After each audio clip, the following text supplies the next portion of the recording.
What's up, everybody? Hope you all had a great weekend. Welcome to a Monday edition of Morning Cup of Hockey presented by Bet365. Open an account with Bet365 today and bet on a huge range of markets. Whatever the moment, it's never ordinary at Bet365. So use our code NATION, NATION.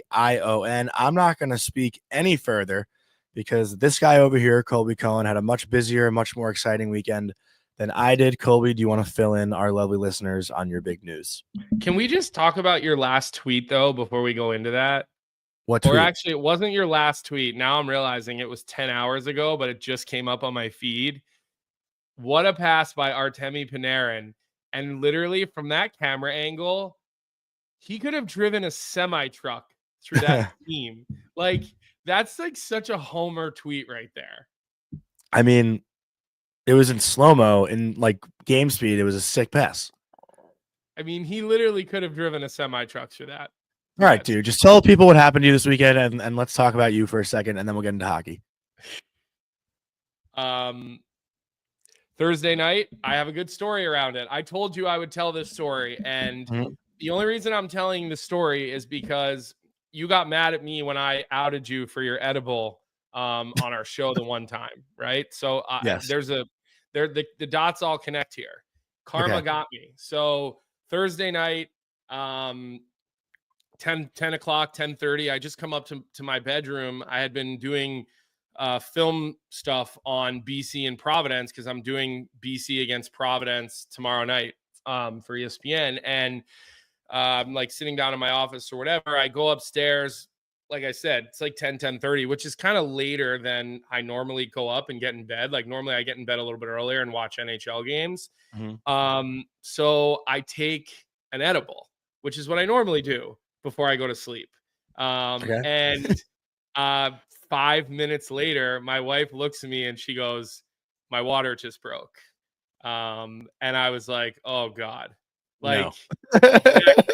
The timing of this could not be any worse. Now, mind you, she wasn't due for another couple weeks. So we were definitely not expecting that to happen. And so I said to my mom, I'm like, I said to my wife, I'm like, should I like make myself throw up? Like, what do I do here? Like, am I supposed to drive? I don't like, what should I do here? I literally just took an edible. So, of course I was like a little bit concerned, a little bit paranoid, but luckily I'm not a coffee drinker.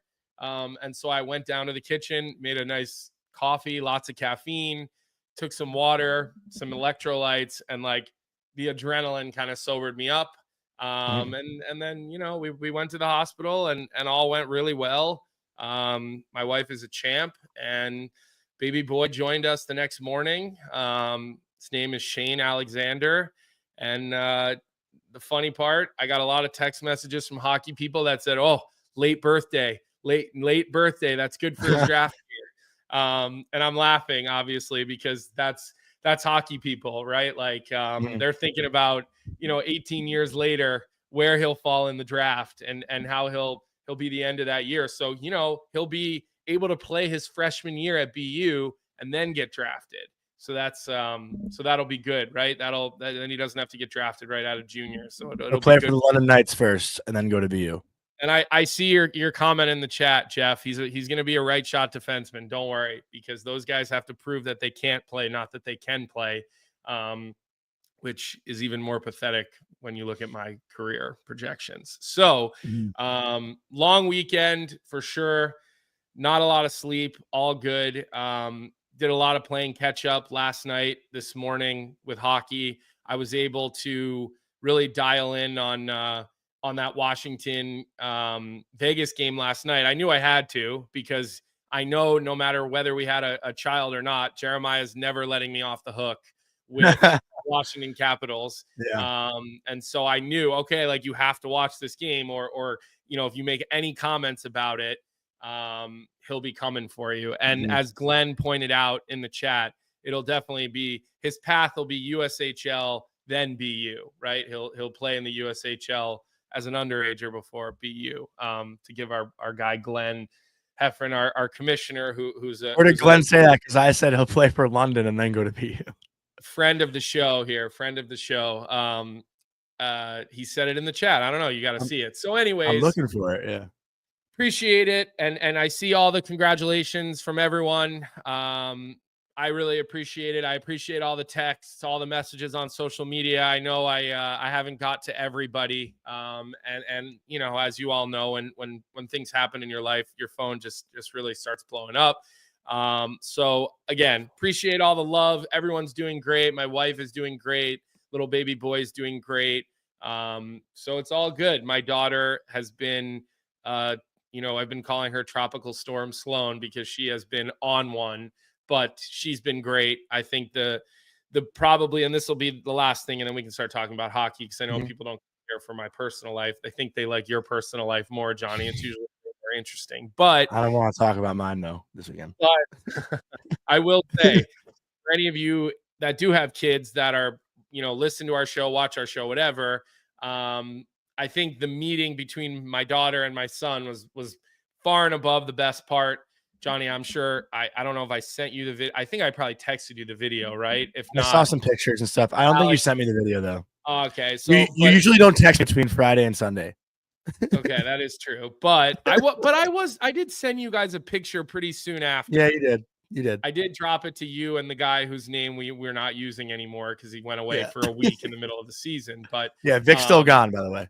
Yeah, he's still gone. But that was the coolest part. The meeting between Sloan and Shane was my favorite part of this whole thing. And just seeing how proud she is, actually. Like when we put her in the bed and then we put my son in her lap, she was just beaming, beaming. And her first reaction was to like give him a kiss and like take his face and take her face and put it close to his face. And that part was I was actually, for me, it was emotional. Like I didn't cry, but I got a little choked up watching this, and I was filming it, and it was pretty cool. So that's it. I don't want to waste anyone else's any more time having to listen. I know we have Pat coming on. Maroon is coming on the show here shortly, and we do want to talk about Ovi, and we do want to get into that game last night because it really was big boy hockey, right? It really was big boy hockey. It was good stuff, and Ovi continues to shine. But Johnny, I'll give you the floor back and let you set that up a little bit. Well, yeah, I just want to talk about one of our sponsors, Proraso, the most complete choice for shaving and beard care, made in Italy since 1948. Proraso has been a staple of Italian culture and barbershops globally for 4 generations. So get 15% off at proraso-usa.com with our promo code hockey15. I'll save you guys some of my personal life stories. I just had my best friend's wedding, one of my best friend's weddings over this past weekend, and some funny shit happened. And if anyone wants a story, we can DM about it and whatnot, but I'm not going to share it on the show. But my mom did yell at me. Big strikeout weekend. It actually was not, but I know you guys love when my mom comments on my life because I'm 28 years old and she still treats me like I'm 13. So she was texting me last night, basically yelling at me like as if I was still living under her roof. But we can get into that a little bit later. But let's talk about Alexander Ovechkin and the Washington Capitals, because Ovi gets his 31st career hat trick last night. He's now 29 goals away from Wayne Gretzky's record. He has 13 goals in 17 games on the season, tied for the league lead. This was probably his nicest goal of the night. The first one did hit a defenseman and go in. The third one was an empty netter, but this one is a clear-cut 2-on-1. Ovechkin gets his feet moving in his own D zone, gets the puck, doesn't even think about the pass, really. He's shooting the whole way. He takes one look, but he's shooting that puck. But what can you say about the 39-year-old Alexander Ovechkin scoring a hat trick? And what was the Washington Capitals? I saw Spencer Carberry's comments after the game, which meanwhile, the Capitals locker room just seems to be a very positive, energetic room. But Carberry said that was their first ever regulation win in that building, which is pretty ironic because obviously the biggest win in their franchise history came in that building. It just wasn't in the regular season. Look, I want to give all the people that were talking about this game live on TV last night, I'll give, the Washington crew, and then I'll give Mike Johnson some love on NHL Network. That's where I was watching the game. But, they really honed in, not necessarily on the goals, because obviously Ovi's goals and his record is the big story here, but they honed in on everything else that Ovi's doing. Last night, he makes probably the best defensive play of the night for his team. He keeps a goal out with a back check, and not just a back check, but a back check to the crease. How often have we seen that from Ovi during the regular season? Like, not very often. Even in playoffs, sometimes he doesn't really do it. That's like Stanley Cup run Ovi back check level, right? Yeah, back checking to the crease. You talk about the shot block that he had that stung him. Obviously, I just think the commitment level, and Mike Johnson said this, and I totally agree with it. Like, hockey karma and the hockey gods work in such a way that when you're doing these things, excuse me, you get rewarded and you get bounces. And, you said something to me in our pre-show meeting about how the first goal was kind of lucky. And like, without a hesitation, I think I said, yeah, but you make your own luck in hockey, right? Yeah. You're doing other things the right way. And all of a sudden you get those types of bounces. And, between that and between, the movement and just how well he's getting up and down the ice, he's being rewarded around the net with all these lucky bounces. And again, not to mention, like, we keep going back to this, but you watch that game, and both of those teams, by the way, like, I don't think Vegas was bad last night. I see actually Jackson, the chat just made this comment. Vegas was unlucky last night. Like, I agree. They didn't get a lot of bounces. And I thought Jack Eichel in the first period was the best player on the ice by a mile. Like, and I know we want to talk about him at some point in this show, but the heaviness that the Caps are playing with, and the way that some of the pieces that they've brought in are kind of fitting. And what I mean by that is, like, let's talk Jacob Chychrun, okay? Jacob Chychrun is not being asked to be a number one defenseman playing 26 minutes a night. I think he's averaging about 19 minutes a night, right? He's playing anywhere from 18 to 22 minutes, depending on some of his power play time. He's averaging, I don't know, about a minute some on the power play every night on the second unit. But again, he's not being asked to be like the number one alpha male on that decor. And their top four is just suited really well. And then their third pair, Faravari and Trevor Van Riemsdyk, they don't ever get any love. But Trevor Van Riemsdyk is just quietly the best third pair defenseman in the National Hockey League. And there's something to be said for that, right? It matters. And, you've got Roy with Sandin. I almost called him Y. You've got Roy with Sandin. It's another really formidable second pair. It's the right matchups for that pair, Johnny. Yeah, I mean, we also have to talk about Logan Thompson in net. He's 8-0-1 right now on the year, a .913 and a 2.63 goals against average. I mean, Logan Thompson was a guy who, in Vegas, I feel like earned the job, got hurt, lost the job, never really won back the job. I mean, he said it last night, like, he just needed a fresh start. He loved his time in Vegas, and I saw the tribute video that they did for him. It was a beautiful tribute video for Logan Thompson. Yeah.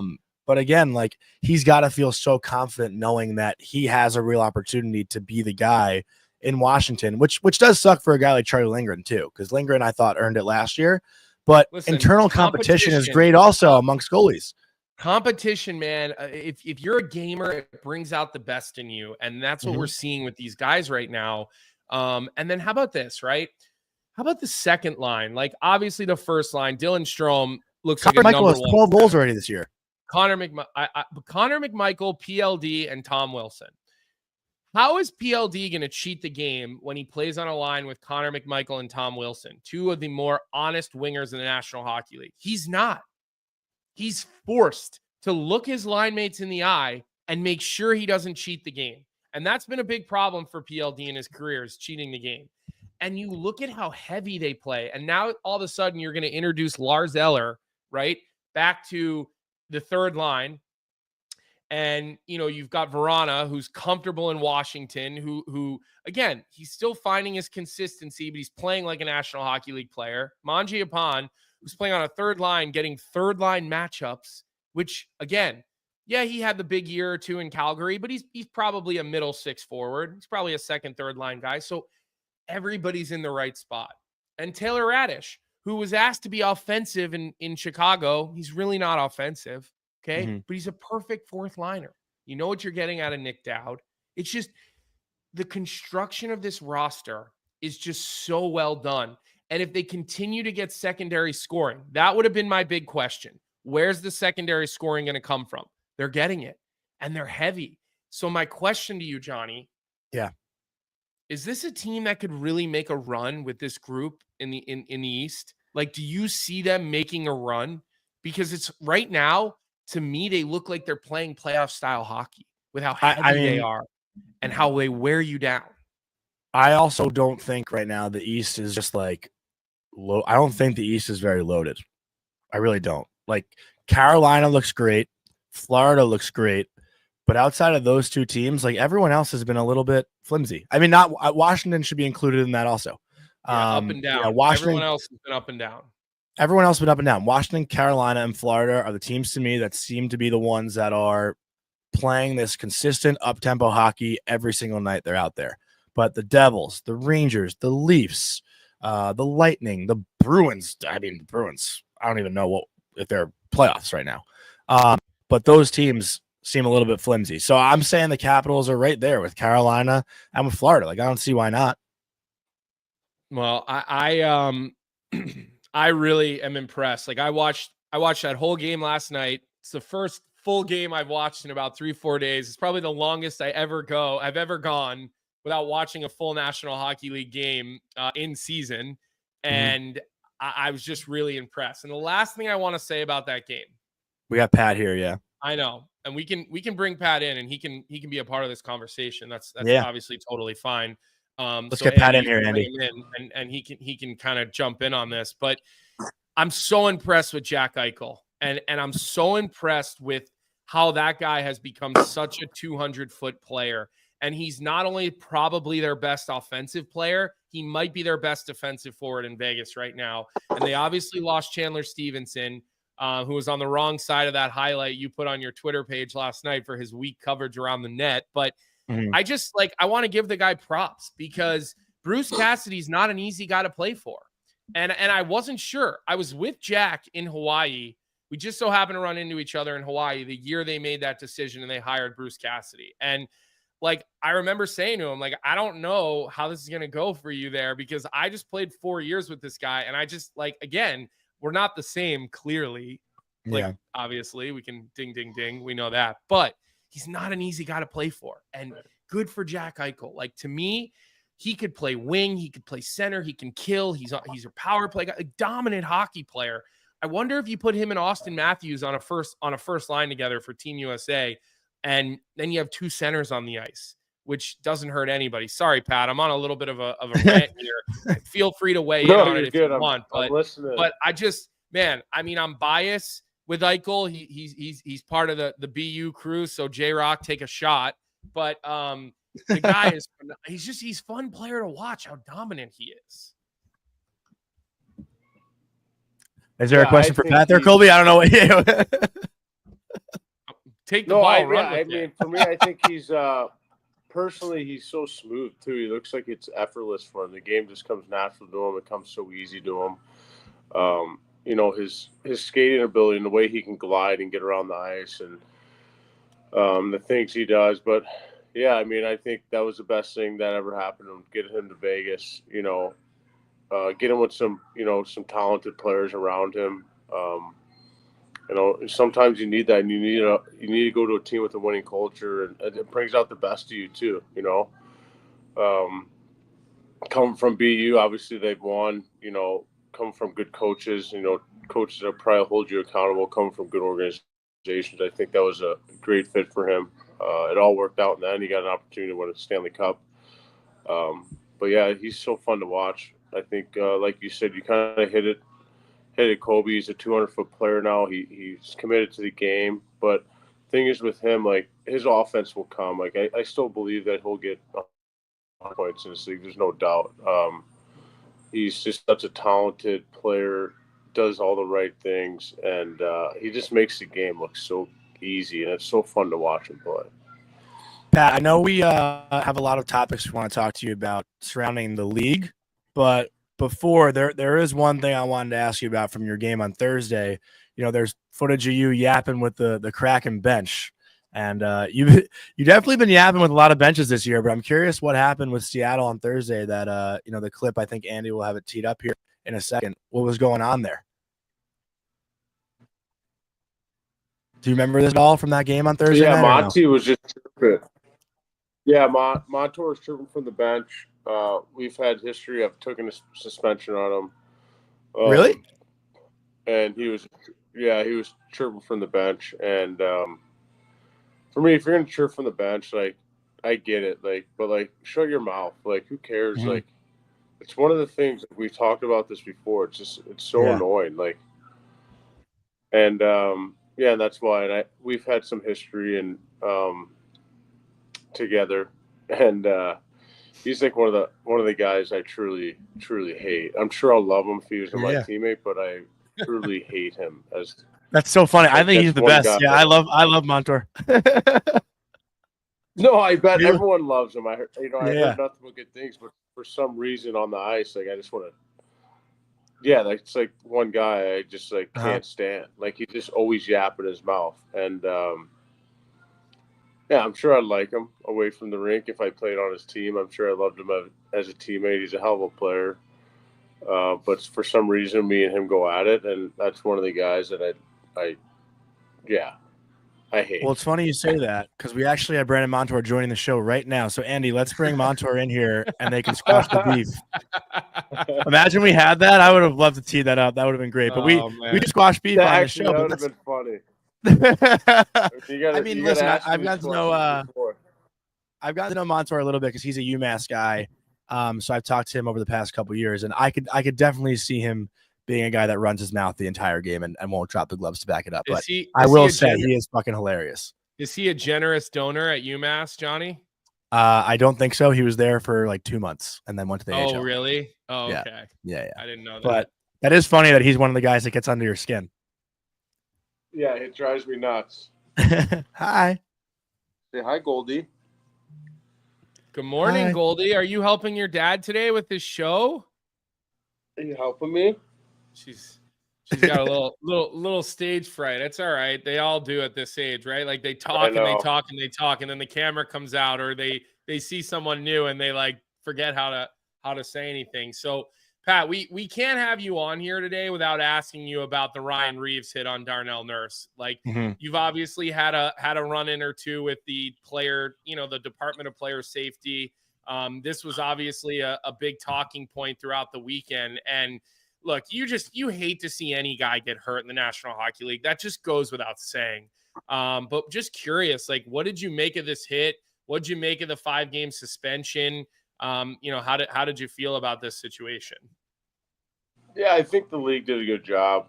5 games. I thought maybe more. I don't know. If you play the clip again, you can see. I mean, if he's going directly at his shoulder, like that would have been a clean hit. Like, he would have put him through the boards and the glass. Yeah. I mean, he was coming full speed there, but I've played with Darnell. I mean, you hate to see a friend and an old teammate go down like that. I mean, that's it sucks to see that, the way his head snapped and the way he, the whole situation happened. I mean, yes. I mean, every hit can be prevented. But I think, the league did the right thing. They gave him 5 games. Though I think maybe that could have been prevented, like, because he hit him with his shoulder, but I think he could have maybe kept going towards him, maybe just towards to the left. I think he would have got his shoulder, and we wouldn't be talking about this. Yeah, I don't think there was any malicious intent with that by any means, right? Like, that was a normal hockey hit. Yeah, and I don't think so either. And I just from reading on Twitter, like, after what happened, he walked over to Edmonton's side, apologized. I mean, listen, people. I don't think we're trying to hurt people at the end of the day, but we're trying to change momentum of the game. We're trying to do things to help our team. And listen, Ryan Reaves is an energy guy, and he's out there for energy. He's out there for hitting guys, and that's his job. He's trying to create something for his line mates and his teammates. And I mean, that's an unfortunate hit. It's unfortunate for Darnell, but but at the end of the day, you know, he showed his respects. He went over there and apologized. And listen, I don't, like you guys said, I don't think it was malicious at all.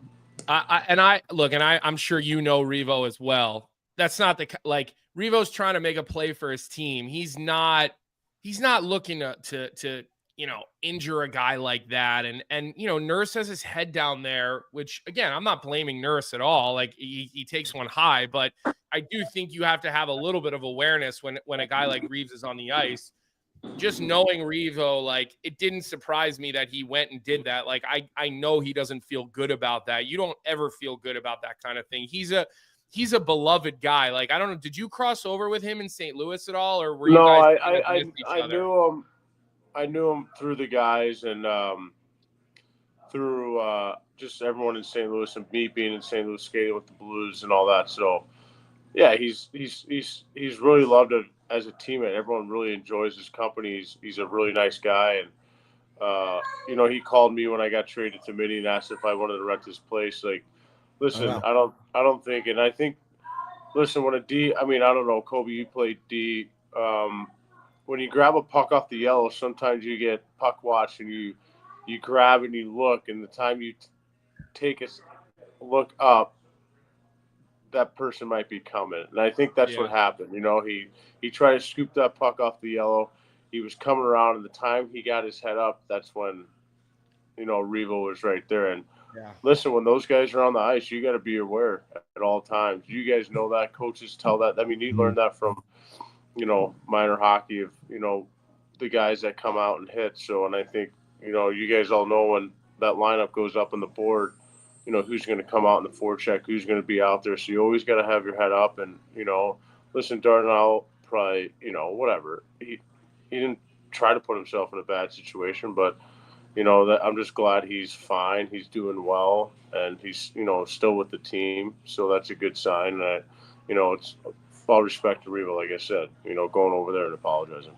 It is a really, really good point, though. Like, when you pick a puck up off the yellow, the kick plate, there's so much more spin on the puck. So that first couple of handles off the kick plate are crucial to basically not losing the puck. So there is something to be said for that. And I didn't think of it. And then you said that, and I'm like, oh, that really rings true, because you do need a little bit of extra sort of like tender love and care with the puck when it comes off there, because it's just buzzing, right? And depending on if you're a lefty or a righty, you might be fighting clockwise spin or counterclockwise spin, depending on which hand you are. Obviously, him being, on that left, a left shot. So that's an interesting point that I didn't think about. But did you talk to Nurse at all? Like, did you text him or anything? Do we know, like, he's doing well, he's all good? I mean, I hear reports that he's okay, at least. Yeah. You know what? It's funny. I saw the doctor from Edmonton and Vancouver when we stayed over, and he's like the head doctor for the CFL, and the Grey Cup was in Vancouver yesterday. Mm-hmm. So I just asked how he was doing. He's like, he's doing really good, a lot of positive signs, and he said he's going to continue with the team. So that's, in those situations, I don't want to bother people. Like, they're probably already struggling with a little bit. They don't want to be out for one. They don't, their head's probably, a mess. When you get head injuries, you guys know it's a very emotional roller coaster. And I just didn't want to bother him. But yeah, I saw the doctor and he said he's doing really well. So that was a good sign. I'm glad he's doing good, because you never want to see someone get hurt like that. It's just to watch that video makes me kind of sick a little bit too. Just the way he grabs his head and stuff, and the result was bad. Yeah. You just don't want to see that, and I'm glad he's doing really good. I kind of want to flip this into a positive, though, Pat. Do you have a comment you want to make quick? I just want to address Tommy in the chat, who's like losing his mind right now about journalism. Again, I didn't see this, having spent the weekend in the hospital with the family, but was there a situation this weekend, Pat, where Foligno called out the team and there was some sort of public call? Again, I was MIA for a couple of days, Pat. We had I also didn't see this. So I didn't know that this happened. I don't know if you want to. Did that happen? Is that true? He called out the team? I'm unaware, but one of our very, very loyal listeners said Foligno called out the team this weekend. I don't know if there was some sort of public call out from him. Like I'm not really sure. That's why I'm saying I'm asking. No. Okay, so there you go. You have it. Yeah. You have it. I right didn't see that either. A guy who lives in the locker room. So, anyways, No, that go never ahead, Johnny. happened. No, I think. I mean, Fliggy talks in the room, but he never called us out like at like a closed door meeting. Nothing like that. No, absolutely not. Obviously, there's banter, there's talk in the room in between periods and stuff like that he talks through, but nothing that I saw that he called anyone out. Yeah, I mean, I'm sure we're all frustrated right now, so it's we don't even know what to say, but we're trying to figure that out right now. And when you're in that kind of window, this isn't what I was going to ask originally, but now my brain's spinning in a different way. When you're in a time of, that's just how it goes, right? I was actually going to ask you a really fun question, I thought, but we'll save that for later. When you're in like a window of frustration, and obviously there's conversation surrounding your team, but maybe you guys don't feel a certain way that the people are talking about you. Like I know that Hockey Night in Canada was talking about Bedard being moved to the wing because maybe he can't handle the center position right now. Like that was a big conversation on Hockey Night in Canada, which a lot of people watch, but that's probably not even a discussion in your room. Like how do you guys manage those things and like just totally ignore it if it's not even remotely true? Like this comment right now is like, it's a comment that someone could have said that could have taken a narrative of its own, but might not even be true. No, I mean, for us, I think, listen, our record's 6-11. We're not scoring goals, and you can take some pot. So I'm trying to for the listeners and for you guys to understand our positives that we're in those 2-1 hockey games and those 3-2 hockey games. It's not like we're getting killed by teams. We're in it with the best teams right now. We're so close. In Vancouver, up 1-0. They get a kind of a lucky goal. In the second period on the ice. I think it went off someone, and then to make it 2-1. But even the Pedersen goal, it's a power play goal. He just tries to tip it. It goes off our D and in. So we're so close, and it's so frustrating to us that we're in every single hockey game. It's not like we're getting blown out. You can look at the Vancouver game and be like, oh my God, it was 4-1, but they had 2 empty nets, right? So we were in that game. Again, we laid an egg against Seattle the first 2 periods, and we can look back and say we dominated the third period. Why didn't we do that the first and second, right? We made it a game. We made it 2-1. We almost scored at the end, and we're so close.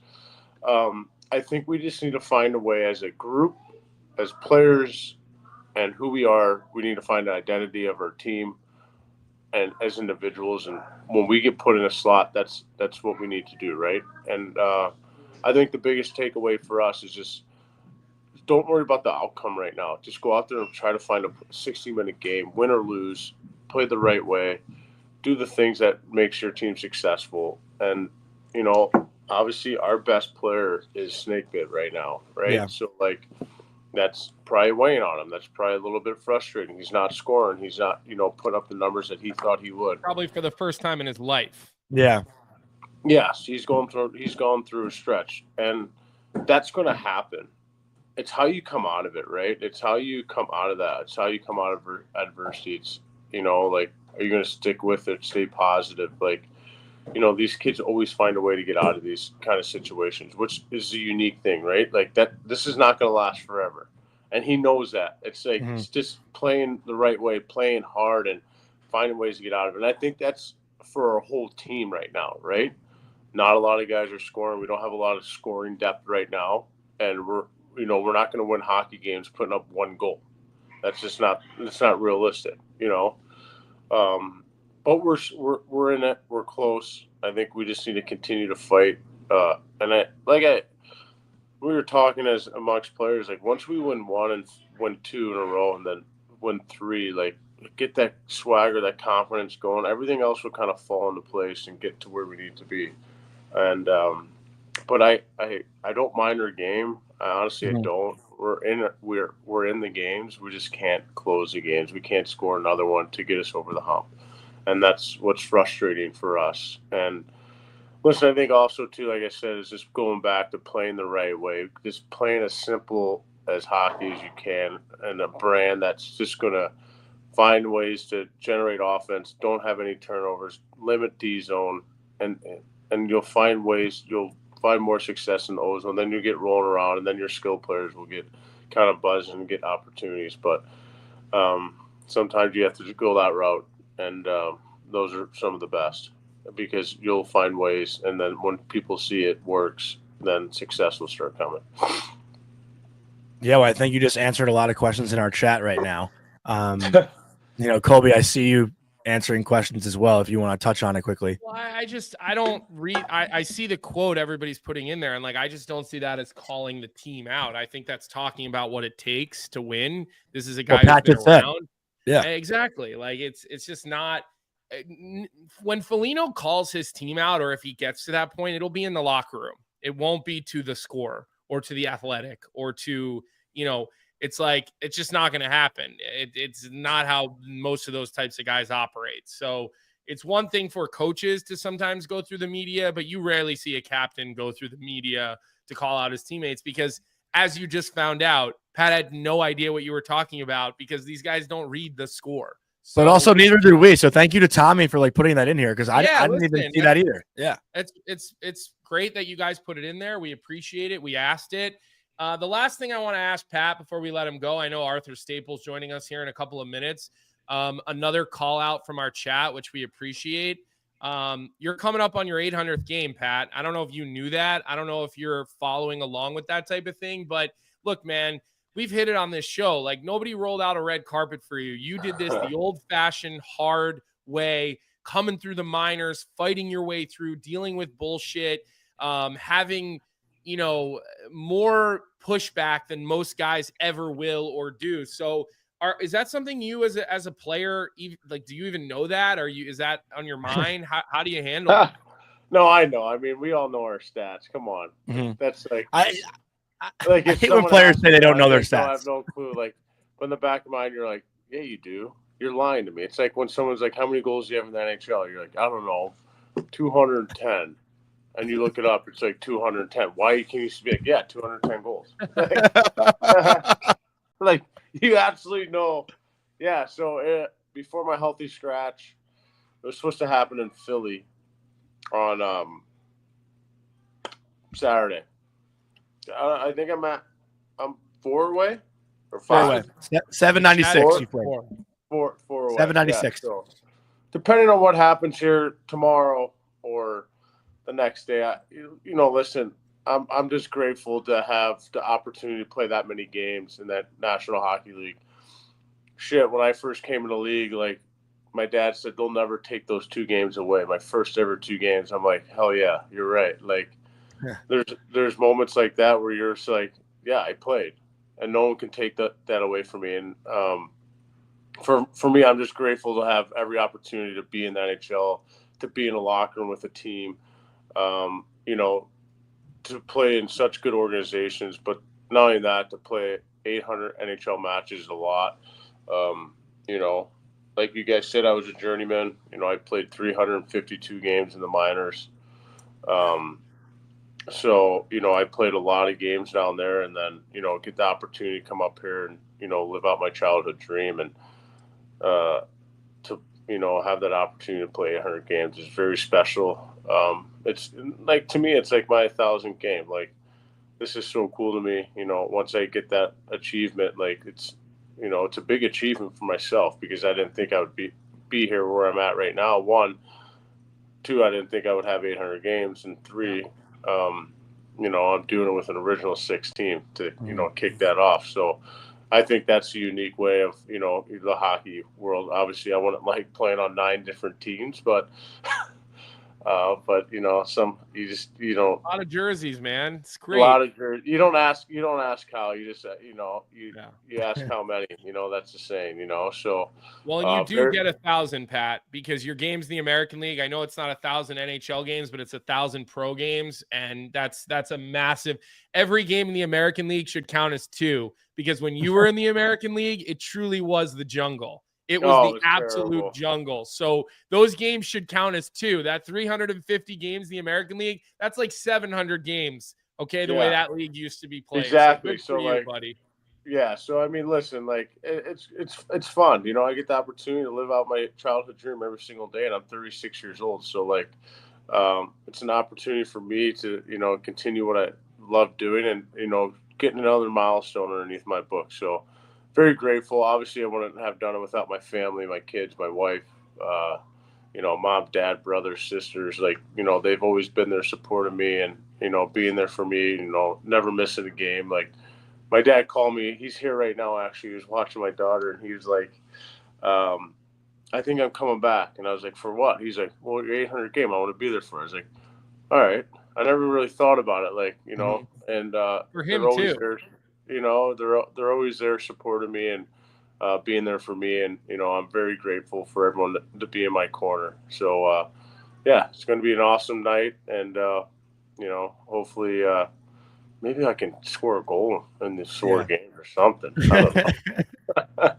Was him saying, I think I'm coming back, like a hint, buy me a plane ticket? No, because we're only 4 hours away. So it depends where we're at. So we appreciate a lot of home games. We got a lot of home games coming up. We got 2 and then. Like 6 out of the next 9 I saw, I think, are home. I think something like that.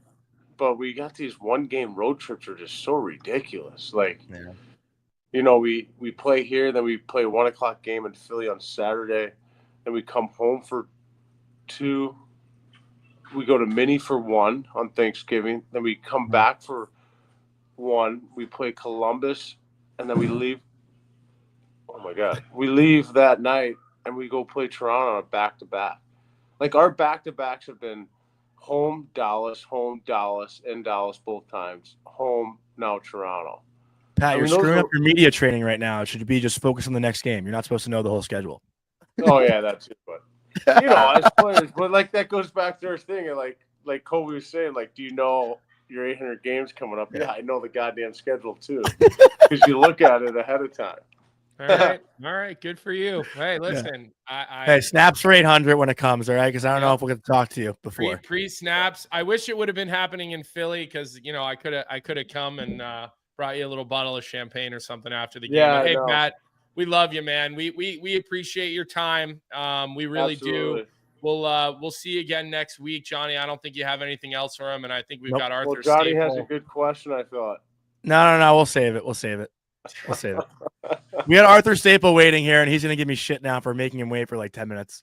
All right, that's right. He can wait. Yeah. All right, Patty. Have a good day, man. Great having you. Boys. See ya. Good seeing you guys. You too. All right, so let's bring on our first time actually joining the show, I think. Arthur Staple covers the Rangers and the Islanders for The Athletic, and I know he's got some sort of comment at me right off the hop here. So let's bring on Arthur. Great stuff from Pat Maroon, though. Don't want to overlook that. And Tommy T, thank you for writing that in the chat, because, again, Colby and I were unaware.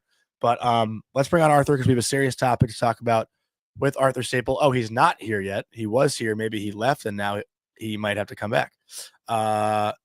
He told me he was here, Andy. So are you on? Let me just double check with Arthur. He told me he was here, but we're going to talk to Arthur about Philip Hedl, because obviously right now the Rangers are in a tough scenario, losing their third-line center who's been playing like a first-line center for the second straight year. He said he clicked the link. Look, hold on. So you work on that, and I want to address our chat here for a second. So all you got to do is lay it into us. We don't Tommy, you were like, it seemed like you were getting angry, and we were going to get there. We weren't, well, we didn't know. We weren't fully aware of the situation. I don't think it was as like he said, a true call out. But it is, look, I think coaches are much more likely to use the media for call outs than players. You rarely see players do it. Maybe former players, but you rarely see a current player or current captain go through the media to talk about, their team and other players. Because again, like, I think it's much more powerful for that to happen, within the dressing room. So I think we got Arthur now, right? Yeah, Arthur's here. Look, I'm excited for this one because it sounds like Arthur's a guy who likes to go at you, Jonny, which that's my type of guy. So good morning, Arthur. We appreciate your time this morning. I think the most important thing, Colby, is that there's 2 terriers now in this chat to really drown Jonny out. So take a shot, everybody. BU mentioned, take a shot. Yeah. We do a lot of drinking early in the mornings for our listeners when I talk about BU. So welcome to the show. Even better. Good to be here. Yeah. And Arthur, sorry for keeping you waiting, but a very important topic to talk about, because you have, basically every single inch of this Filipino thing that's going on. I mean, you were all over it last year when it first happened, and he doesn't make the trip for the Rangers on this 4-game road trip this year.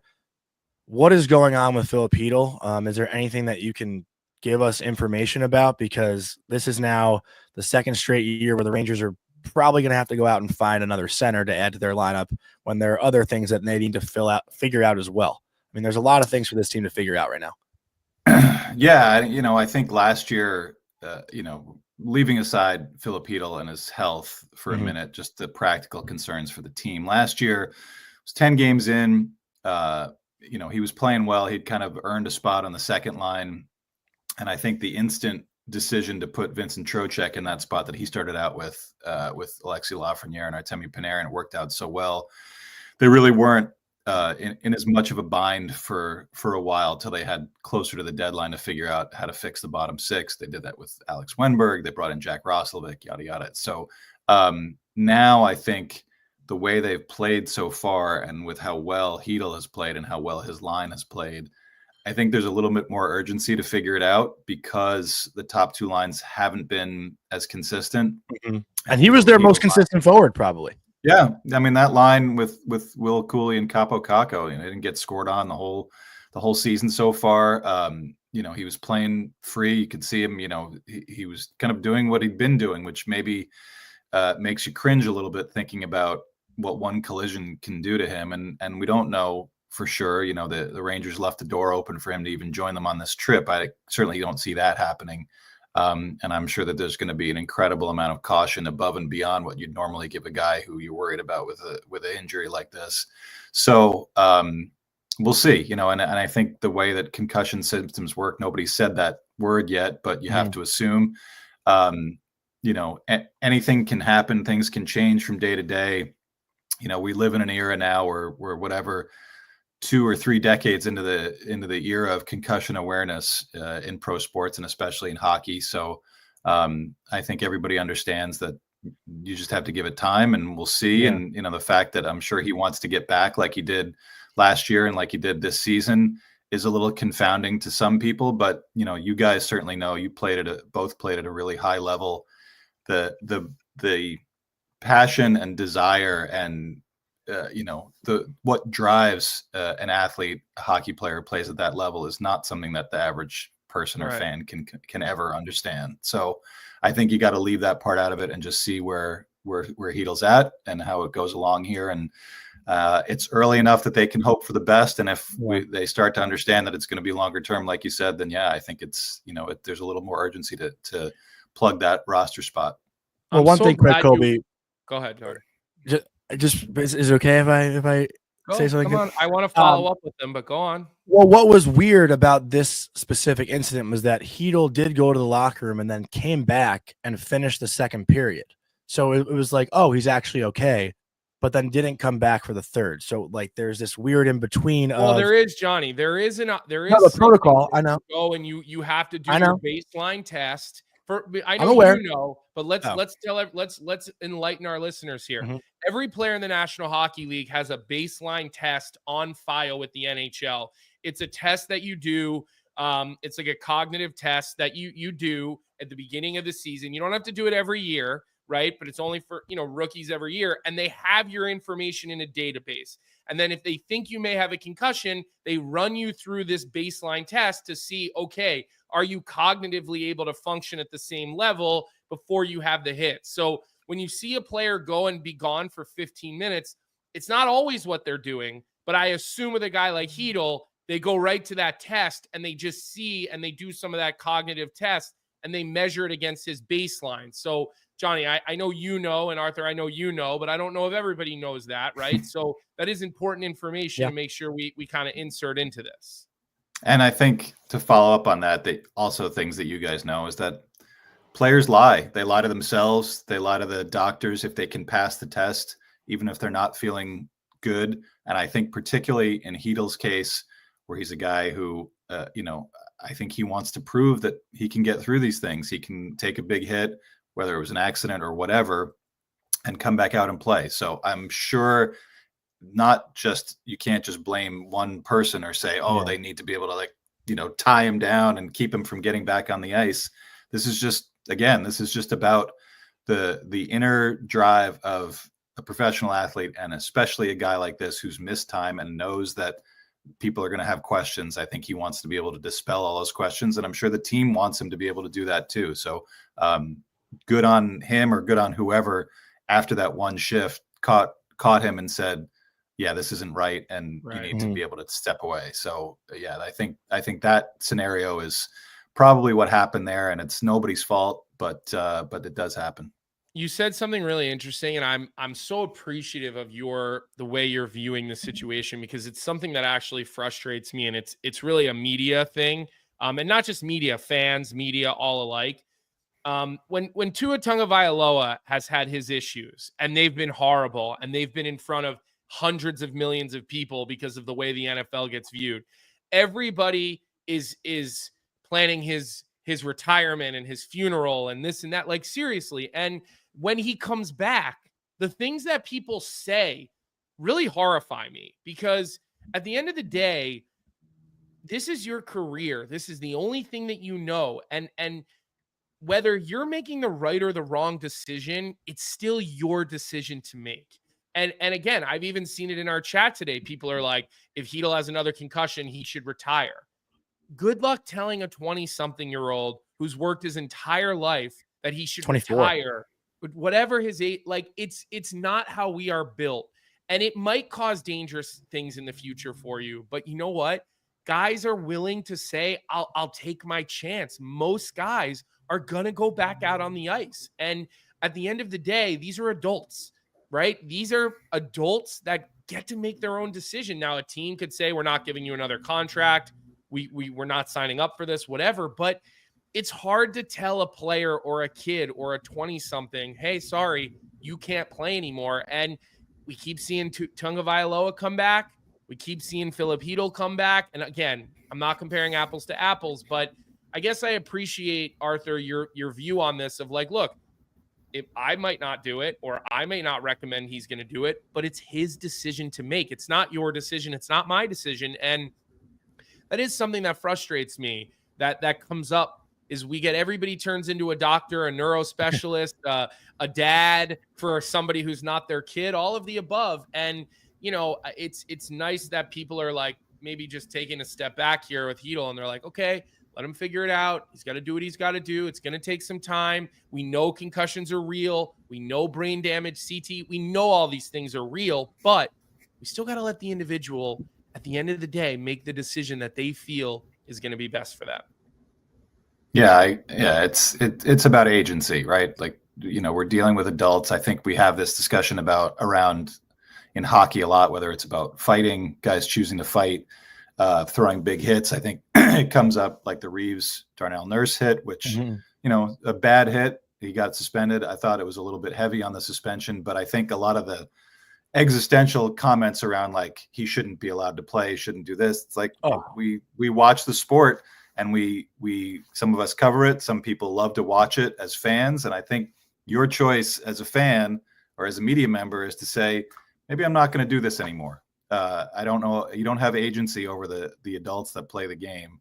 And if you have a problem with it, then you might want to choose something else that's not violent, because it is a violent sport. There's concussions that happen all the time that we don't see, and collisions, or guys away from the, you know, we think about last year with Filip Chytil when he tried to come back in January, and he just, you know, Johnny was there at the Garden. It was an innocent little fall, and it just jarred something, and they were immediately shut him down, and he still managed to convince them that he was coming back. So, and it was, he didn't get hurt again in the playoffs. He wasn't terribly effective, but it was still kind of a feel good story that went out there. So, it's such a jumble of emotions. And I think with fans, you kind of just, or media, even media people with social media, just kind of spit out the first thing that comes to your mind. Like you said, kind of in dad or mom mode. If that was my kid, what I would do, but it's not. They're adults and they get to choose what they do. And we'll see what happens going forward here with Filipino and what he chooses to do and what the team chooses to do. Well, with that also, what do you anticipate is now the Rangers' biggest priority? Because if we talk about this team, I think you've been saying they need another top 4D, right? Like that's something that has been lacking a little bit, but with this happening, it's like, which one do you put ahead of the other now? I think you can do both. I think the one thing that Chris Drury has shown in his time as GM is that he knows how to play his cards right with the cap, with the roster as you get into February, March, closer to the deadline. And he seems to be able to figure out what they need and how to make it work, whether it's making sure another team retains salary. They're in a bit more of a bind this year, I think, because of their assets are so depleted. They have no second-round picks until 2028, no fourth-round picks until 2028, no third-round pick this year. So you're going to have to get creative or go big and give up one of those first-round picks to try to acquire maybe a couple of guys, kind of like what they did with Tarasenko and Nico Mikkola a few years ago. Everyone's saying Malkin now. Oh, okay. Well, what they definitely need is to get older. That seems like the way to go, and slower for a team that has a lot of trouble with pace and counterattacking and speed from other teams should definitely try to get older and slower. I mean, Malkin's been great this year, but let's pump the brakes. I threw out a guy like Ryan Donato in Chicago. He's having an awesome year this year. He's making $2 million. That's the sort of deal you can make early on away from trade deadline. You have to pay up to make a decent trade this time of year, but he's a guy who's fits as a third liner because he is defensively responsible, but he's got some offense. He's got some speed, not going to break the bank. And then you can start to figure out, what your cap hit could be and what you could absorb to kind of get another defenseman in the mix, whether it's again from Chicago, a guy like an Alec Martinez, just someone who's got some experience, who you could kind of throw into that mix on the left side and bolster a team that really hasn't, 11-4-1. It's a great record, but have they played more than a handful of really good games? Not really. And so I think they know. I think Chris Drury knows, and I think Peter Laviolette knows, and I think a lot of the guys in that room know that they have a lot more room to grow as a team and be better and not have to rely on their goalies quite so much. So it's going to be interesting going forward. With that, probably get the Chicago Blackhawks to eat $1 million of Donato's money too. I mean, they still have opportunities. I pulled up their cap wages page here real quick. They've got Jake McCabe, who there is on the books only for this year.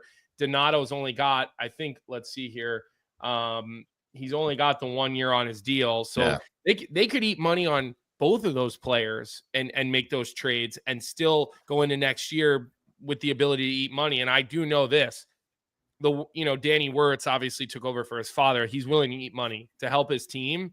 Like Kyle Davidson, I think can do what he needs to do. So interesting name. Like at times he's played in the top 6 or the bottom 6 in his career, and he can skate. Like he does skate, Ryan Donato. When he moves his feet, he's very, very efficient. And I do think that's a pretty interesting name that you brought up, and could really see that actually being a good bottom 6 fit for the Rangers, Johnny. Joe Albanese just wrote in our chat, and I was thinking the same thing. This is where my Ranger fan hat comes on, and it's, what does Henrik Lundqvist and Ranger fans think about having Jonathan Quick and Alec Martinez on their team in 2024 trying to win a Stanley Cup? I think that you guys got to get over that. That haunts everybody, I think, a little bit. Listen. We're going to talk about the Islanders. Isaiah George is now one of their best prospects who's come up and really wowed them. Dale Hunter is responsible for Isaiah George being what he is, and Dale Hunter's going to be public enemy number one for the next 100 years in the history of the Islanders for something that happened well before you were born. But I think those things last a long time, but you got to be able to relax some of the standards a little bit if you want to improve. Let's talk a little Isles, because obviously is there no soccer today? You're no actually the nanny took Sloan to soccer today, so nice. we have a couple of minutes here, but You're in the New York market. You got your eye on both of these teams. We know superfan Johnny can never give us anything but a homer take. And when he talks Arthur about is the king of Islanders media, by the way. I understand, but when we talk about the Islanders, Johnny has this thing where he just wants them to like him so much that he actually makes homer takes about the Islanders too. I don't know if that's true. And the biggest question that I'd love to know from you, because I know you are in and around that team, is, is there a succession plan for Lou Lamoriello? Like, I mean, we heard the whispers about Lou and Wah. It got shut down pretty quickly, although I didn't believe that it was that it wasn't real. I believe that those quotes from Patrick Wah there were meaning behind those quotes. And I'm just looking at this team that just is like the poster child for being an average hockey team. And I just want to know, like, where are they going? And what's the deal here with Lou Lamoriello? What are we doing here? I don't know if there is one. It's a pretty lean operation they have, and obviously when Lou takes over, or when he did take over now 6-7 years ago, he insisted on full control, as he usually does. And his son was already there working for Garth Snow, brought in his own cap guy. He hasn't really changed a whole lot of the infrastructure from the previous administration, but it is his show. So I do wonder if the Islanders ownership, Scott Malkin, has a succession plan. How do you enact it? It's not going to happen in the middle of the season unless something drastic happens, because if you get rid of Lou Lamoriello, he takes out all of the plugs and takes everything and goes home, and you've got an empty office pretty much. So they have to be coming up with some sort of plan, even if things were going great. Lou's 82 years old. I don't get the sense that they want Chris Lamoriello to just ease into that main chair and take over. So yeah, I think it's going to involve some searching. They've got John Collins, who was one of the execs at the league for a long time, who's a minority owner and kind of runs their business operations. So they have some contacts with the league and know some people, I suppose, in and around the league. So I imagine there'll be some wheels turning in motion at some point this season. But yeah, we're going on year 4 now of, the kind of the good run they had under Lou and Barry Trotz from 2018 to 2021. Feels like it's a long way in the rearview mirror. A lot of the same guys still here. And really, when you watch them play, they can be good. They should have a much better record than they have. They've blown some games late, giving up goals late like they did in Seattle the other night. I was texting with a couple of Islander fan friends of mine. And I get this question a lot about when I cover two teams of what's the difference between covering the Islanders and the Rangers. And just, this is my feeling right now as I wake up. Yeah. I go to sleep at second intermission last night and it's 1-0 Rangers. And I know the Rangers are going to win that game because they're a better team than Seattle, even if they're not playing well. But I go to sleep and the Islanders are up 1-0 in Seattle. I know for sure that game will have gone to overtime or a shootout and the Islanders will probably have lost it. That's the way it is right now. They're just on a different track than the better teams. Confidence, whatever you want to call it, mental fortitude, breakdowns, yada yada. Their special teams aren't good. They can't hold leads, but yet they're able to get them against some good teams. It's really confounding program that they've got there. And Patrick Waugh is a good coach, and I think his passion is important. And they've got some good players in good spots. They've got a good goalie in Ilya Sorokin, and they've got some good defense. They're playing through some really serious injuries right now to Matt Barzal and Anthony Duclair and Adam Pelech.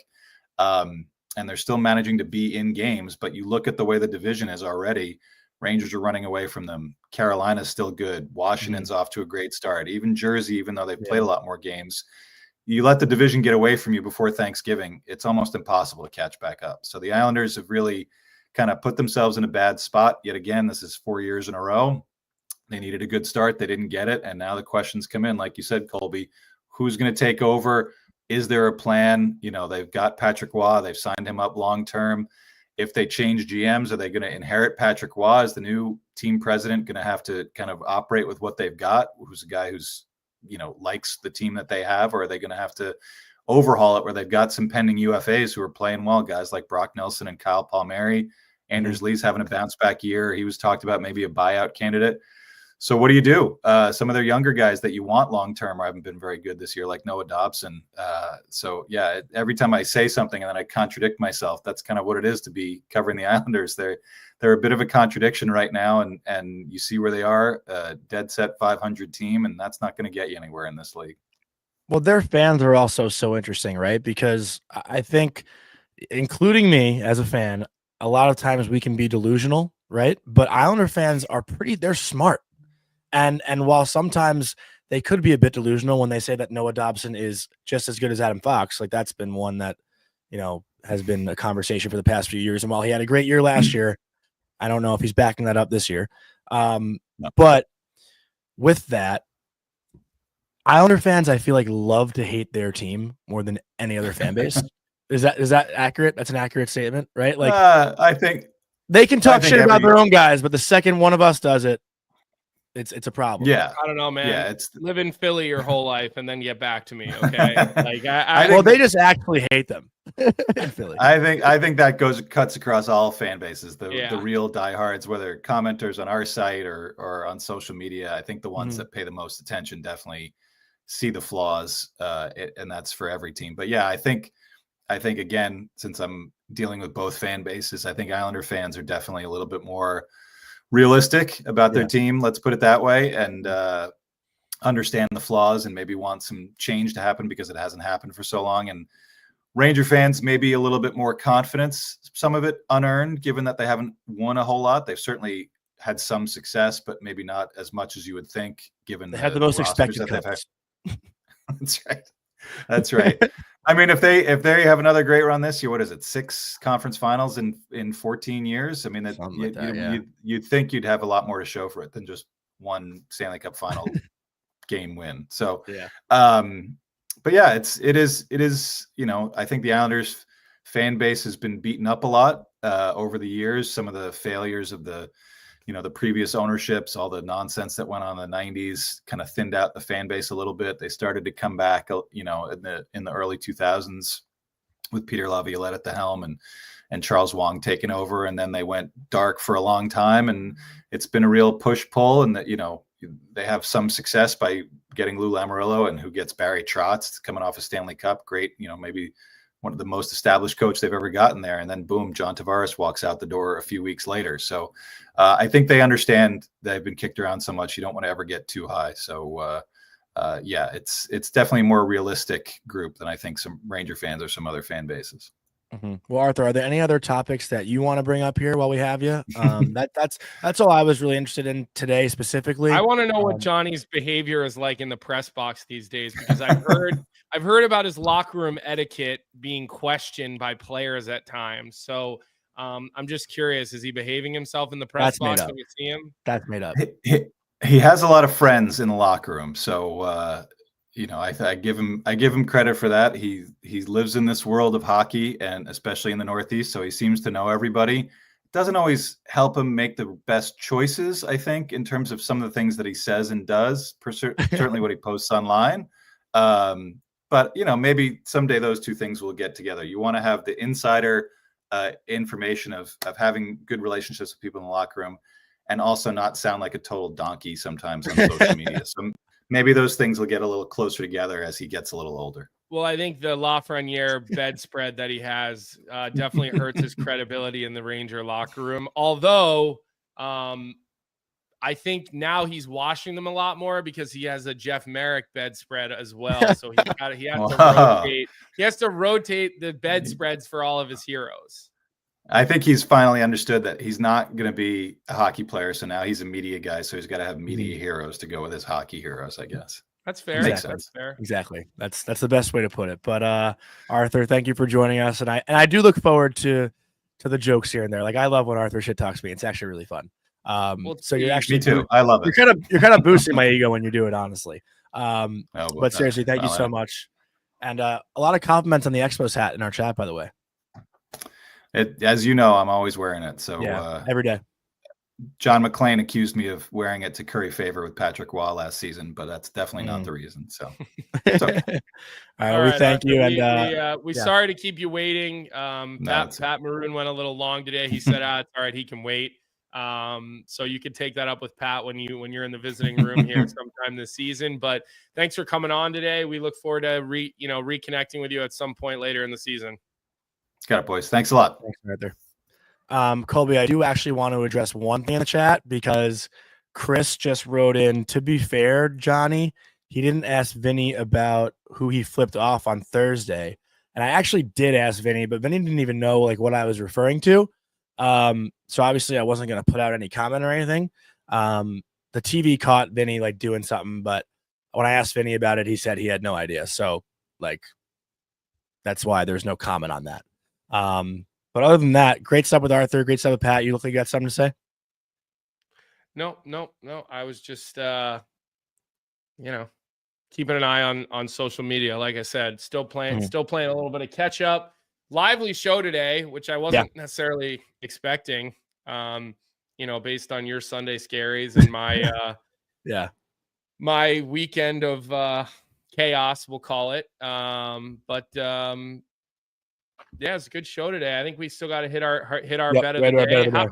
How did you make out Thursday? Was that a winning pick that you had for us Thursday? Do you remember? I think it was another loss because I've lost almost every bet that I've given out over the last like 2 weeks. So just keep that in mind before we get into tonight's bet. New York Marine is pissed that we didn't talk about Zach Jones today. Look, we're out of time, but I've been giving Zach Jones flowers on my Twitter for the last 2 weeks. So we will talk about Zach Jones this week. All right. I promise you, we will hit it. He deserves some talk. So we will get to that this week. Okay. But I will say Zach Jones is one of those guys who is a friend of mine. Texted him last night. He was all fired up about the goal.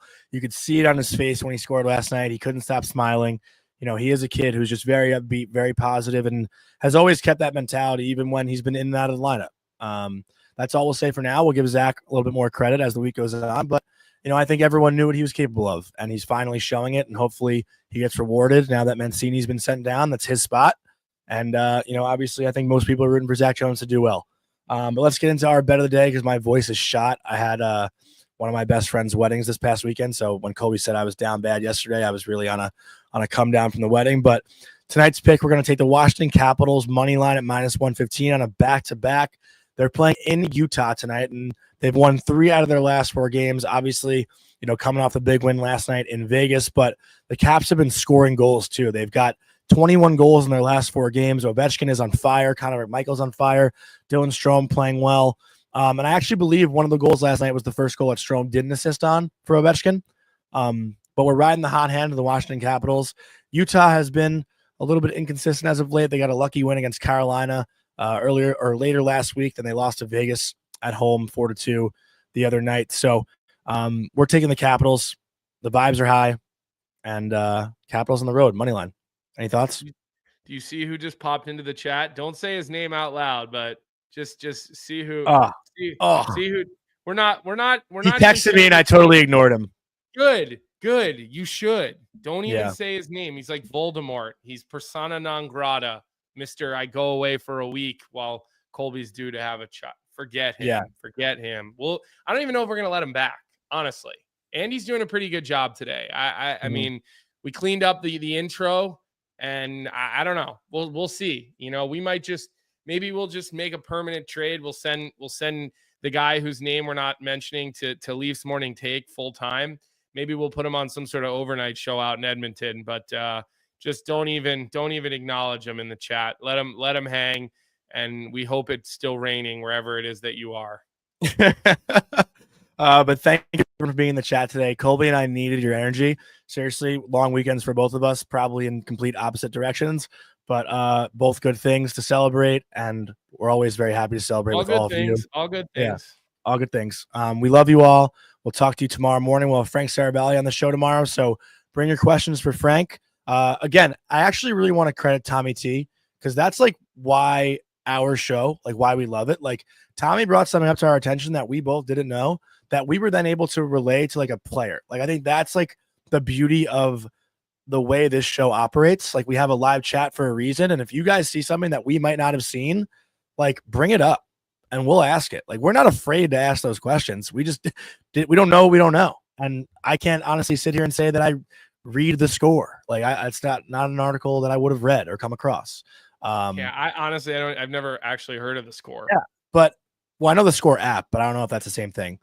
But Tommy T, like, I want to credit you. Like, even if you're mad at us and calling us out, like, do that. Like, that's good stuff. And I'm happy that Pat answered it. You can talk shit to us. We're fine with that. We can bet 365. It's not on the screen. Oh, it's off the screen? Cool. Not Okay. Well, on that note, let's wrap up today's show. Back at it 9 a.m. tomorrow. Frank Saravalli will be here. We love you guys. Thank you. Have a great day. What's up, hockey fans? If you enjoyed that video, then you need to be hitting the subscribe button right here at Daily Faceoff. Exclusive interviews and analysis from our hockey insider Frank Saravalli, fantasy updates from Brock Sagan, and a daily live show at noon Eastern, Monday through Friday. You don't want to miss any of the fantastic content, so hit that subscribe button.